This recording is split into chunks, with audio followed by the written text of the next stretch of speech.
Friends, बारिश लगभग ख़त्म हो चुकी है। अब हमें प्लांट को ऐसा फर्टिलाइज़र देना है जिससे कि प्लांट आने वाले समय में पूरी सर्दियों में लगातार फ्लावरिंग करते रहें और उनमें ग्रोथ होती रहे।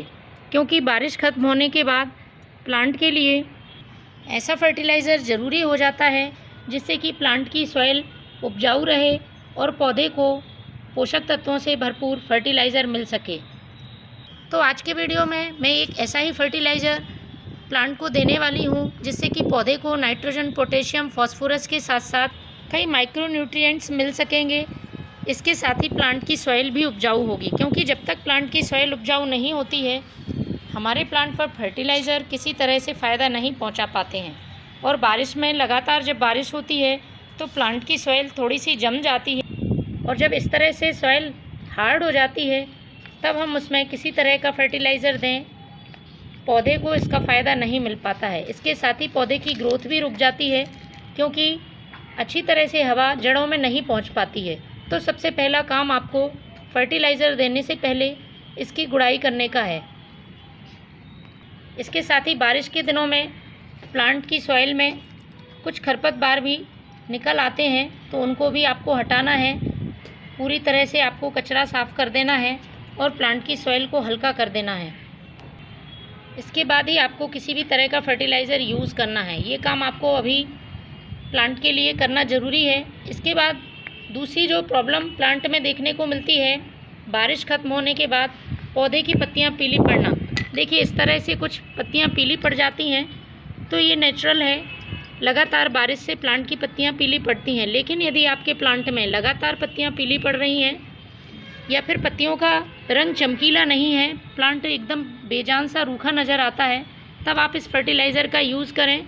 इसमें मैंने ऐसी चीज़ों का इस्तेमाल किया है जिससे कि प्लांट की पत्तियां हरी रहेंगी और प्लांट बहुत घना होगा, प्लांट की पत्तियों पर चमक भी रहेगी।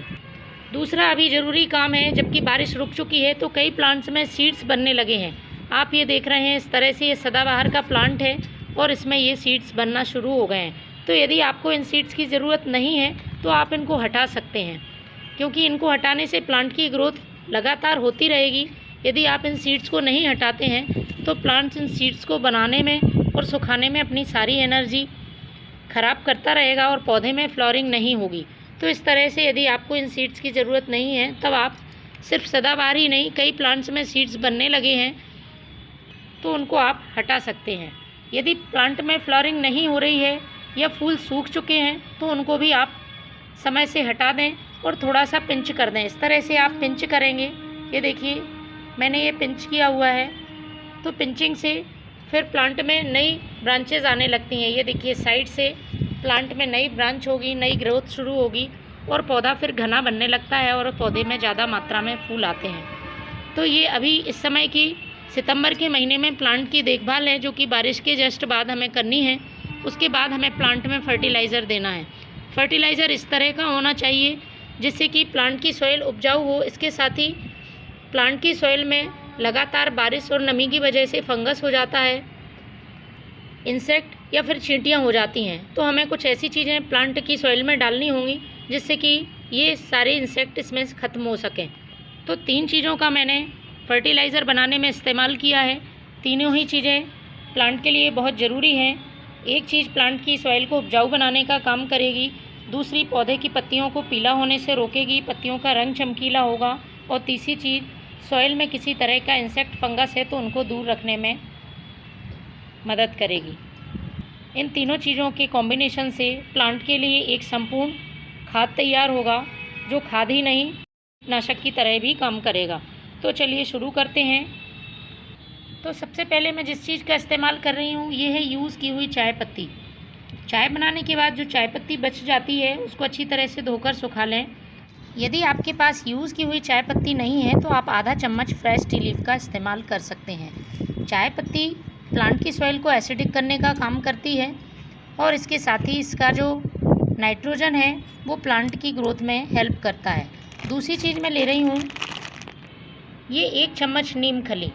नीम खली प्लांट की सॉइल में किसी तरह के इंसेक्ट, फंगस या चींटियाँ होंगी उनको दूर करने का काम तो करती ही है, साथ में इसमें कुछ ऐसे पोषक तत्व मौजूद होते हैं जो प्लांट की ग्रोथ और उसमें फूल फल लाने में मदद करते हैं। आप सभी प्लांट में इस फर्टिलाइज़र का इस्तेमाल कर सकते हैं।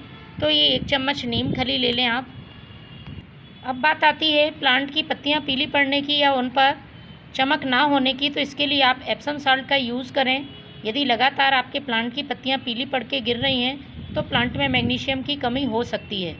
तो मैंने आधा चम्मच ये एप्सम साल्ट यूज़ किया है। ये मैग्नीशियम सल्फेट है, खाने वाला नमक नहीं है। और इन तीनों को आपको अच्छी तरह से मिक्स कर लेना है।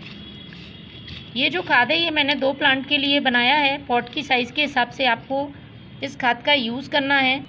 आप अपने प्लांट की संख्या के हिसाब से इस फर्टिलाइज़र को कम ज़्यादा बना सकते हैं। तो मैं इस पॉट में डालने वाली हूँ क्योंकि इसकी जो मिट्टी है वो ख़राब हो गई है और प्लांट अच्छी तरह से ग्रोथ नहीं कर पा रहा है। इस समय इसको इस फर्टिलाइज़र की बहुत ज़रूरत है। तो छोटा पॉट है तो मैं 1 चम्मच ये फर्टिलाइज़र इसमें डाल दूँगी। बड़ा पॉट है तो आप 2 चम्मच यूज़ कर सकते हैं।